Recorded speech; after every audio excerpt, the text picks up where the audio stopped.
We are going to invite Mr. Pavi in a moment, President of George Weston Ltd. And many of you may already know the George Weston Company. It's an iconic brand of the Canadian business. It is my pleasure to invite Pavi to be with us so we can have a conversation in a way that he'll be able to share his experiences, his success stories, and give us his words of inspiration. Please welcome Pavi to the stage. Welcome, Pavi. Thank you. How are you doing so far? I'm doing good. Have you gotten used to the way we run our time schedules here a little bit? I'm used to it. I'm Indian. Wonderful. Thank you for your vote of confidence. So, maybe we can start, Pavi, by just sharing with the audience here. You've had a wonderful career in UK, and people will come to notice that in a moment when they hear you talk. Very strong English accent. Would you mind just giving us some of the key highlights of your career and what brought you here? Many. First of all, thank you very much for inviting me this evening. It's an absolute pleasure to be with you this evening. In terms of my career, I was born in India, but was only 6 months old when my parents moved to the UK. I grew up there, and then I started after school with a company called Electrolux, a global domestic appliance manufacturer.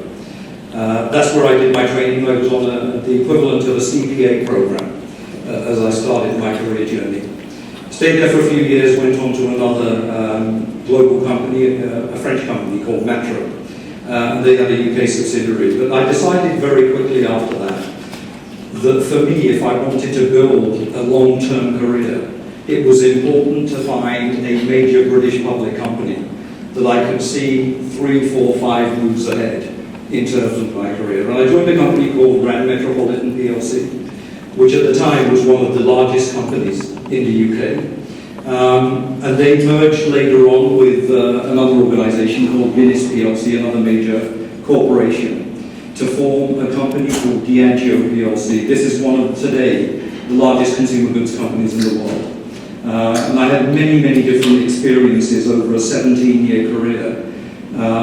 In some of the roles that I did, I was CFO of Europe, CFO of the Americas, head of corporate finance. And for the last 5 years, I was number 2 in finance for that group, and this was a global company that operated in over 220 countries around the world. I was ready to be the CFO of the group after, sort of staying for a number of years as the number 2. Decided to leave because the number 1 job in finance wasn't available. And I went on to take on, at the time, one of the biggest challenges in British history. One of the major icons in the UK had fallen on hard times and had their stock suspended. And so I joined them, we turned around the company, rebuilt it, brought it back to the stock market. And then I joined another global public company called Hansen PLC, where I stayed for a period of time before I was taken over. And that is 8 years ago when I came to Canada. And the reason I came to Canada was to try and save Nortel, which was having had a financial scandal and the telecoms downturn. I went to Nortel as the group CFO. Within 7 or 8 months with the financial crisis around the world, Nortel went into serious trouble. The CEO left and the board and various stakeholders asked me to take over. And so I led Nortel for about a year and a half. We ended up breaking up the company and selling all the pieces. And then I joined the George Weston Group and have been there ever since for the last 5.5 years. So, what brought you to Canada? Nortel brought me to Canada and the challenge of Nortel. How did they find you? It was actually quite an interesting story. One of my investment bankers, a very good friend of mine in the UK, was someone called Michael Tory, who is the mayor's younger brother. And many of you that live in Canada will know that the Tory family founded the law firm called Tories, which is a preeminent law firm here in Canada. Michael and John's father actually led that firm for a while, and he was a prominent businessman in Canada as well. So Michael reached out to me and brought the opportunity to me. And then, within a few weeks of meeting the senior management of Nortel, I was here in Toronto. So let me ask you this. I mean, we're all professionals, and when we look for opportunities, we look for companies that have a solid foundation. Why would you take a challenge such as Nortel? Can you give us a little bit more details as to that, what happened there once you joined them? Yeah, I mean, I've taken on two significant turnaround challenges in my career, and I would sort of say that my risk tolerance is higher than the average person. There is no doubt about that.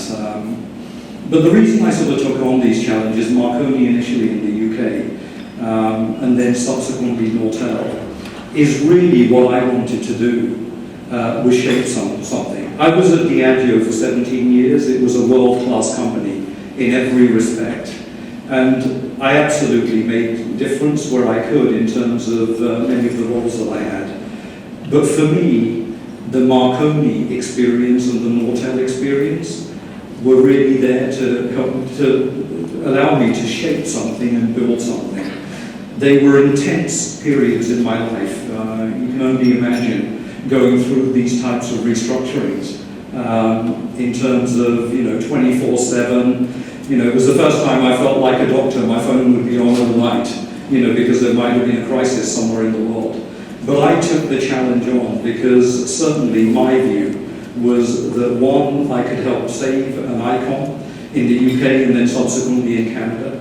And secondly, it's in these types of roles, in my view, that you develop the most and you build reputation. And so Marconi was a great success. We ended up saving the company, creating billions in value. Nortel ended in a different way. It wasn't strong enough to recover after the financial meltdown. And so what I did was break up the company and put all the pieces into safe hands, trying to save the technology and also as many jobs as we could. Fascinating.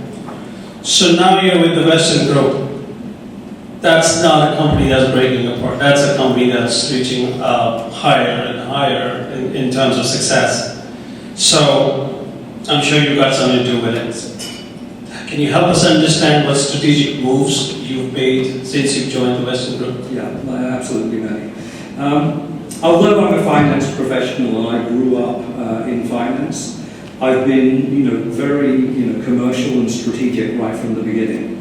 And the reason that the Weston family, and indeed many of these other companies, wanted me to join them was really to try and build or develop the company. So you're absolutely right. George Weston Ltd is a very strong company. We have a number of businesses. We own Loblaw, we own Shoppers Drug Mart, we have a foods company that's in North America with over 50 facilities across that particular continent. We have one of the biggest real estate companies in Canada, and we have a luxury retail business that is here in Canada. It's Holt Brentford, but the largest part of it is in Europe with something called Selfridges. When I came to the company, we were looking really for a strategic vision and where to go. We had a grocery business and a food business. And the two sort of things that we've done over the last 4 or 5 years, which have been absolutely transformational, is that we created this real estate investment trust, which is now one of Canada's biggest real investment trusts. And secondly, we bought Shoppers Drug Mart for $12.5 billion. And what we were trying to do was, rather than acquire another grocery company, was do something that would be absolutely transformational as we move forward. And the vision that certainly I and the board have for the company is that by owning the biggest grocery chain in Canada and the biggest pharmacy chain, we absolutely can influence the well-being of Canadians as we move forward. So one of the sort of things that clearly is important to me is how do we sort of leverage the assets within the group. But over that sort of period of time, we have more than doubled the value of the company. So certainly the chairman, board, and I are very pleased with the way things have gone. Wonderful. Has your origin in India, spending time in UK in any way helped you as to what you've been able to achieve?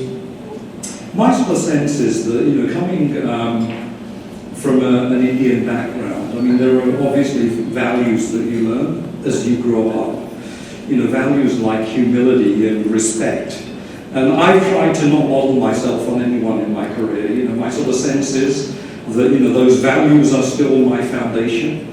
And what I've tried to do is be my own person. I've worked for some outstanding leaders and met outstanding people through my career. But what I've tried to do is take the best of them as I've sort of embarked on my own journey. But certainly that foundation in finance and the culture has been very important. I do speak my mind.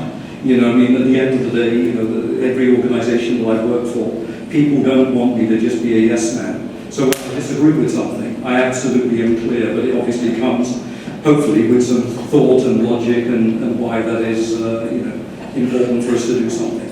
But certainly, I think the upbringing in the UK and coming from an Asian family has been very, very important. Right. Now, I know you've spoken at a number of institutions, universities, business schools, etc. So I'm going to ask you a little bit of an academic, if you will, question. How did you lead finance functions in these organizations? And in your opinion, what are the characteristics of a world-class finance function? Because that's very important for us to know. Yeah. I think, what I would say, Maddie, is that I have very strong views on the role of a finance function. As you sort of say, I've been the group CFO of major global corporations in my career. And for me, finance is not about doing the numbers. I think the numbers, and making sure the numbers are right is absolutely important, but that's just the foundation. It's actually, how one contributes to the business that for me is much, much more important. The commercial aspects and the strategic aspects. And in terms of, as I led finance functions, I've always believed that a world-class company will have a strong finance background. A backbone, I call it, a finance backbone. It's a leadership function because it sees the entire organization and can create change across that organization. And that's what I try to do in the various roles. If I sort of step back and sort of say, how have I led finance functions? I've obviously played an important role myself in terms of the strategy of the organizations that I've worked for. From that strategy, I've asked the finance function to develop its own finance strategy to support the business. And there are 4 key themes as I've gone through my career that keep on coming back over and over again as you lead a finance function. The first of those is talent management. I've always believed you have to have the very best people working for you. And again, people would sort of say that I'm absolutely ruthless when it comes to making sure that the right talent is around me. So if someone's not going to work, they go. My view is if you have mediocre people, you will get mediocre results. And so therefore, the teams that I've built through my career have been outstanding. So talent management, something I'm very passionate about. The second sort of thing is decision support or business support in today's world for finance is very, very important.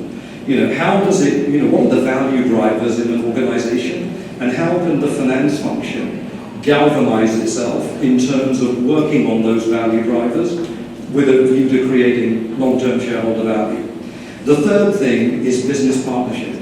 How do you get a seat at the table and really begin to impact the organization? And the fourth thing, again foundational, is having world-class processes and systems in place. And my standards there have always been very high in terms of making sure that the foundation is very, very strong. That's great.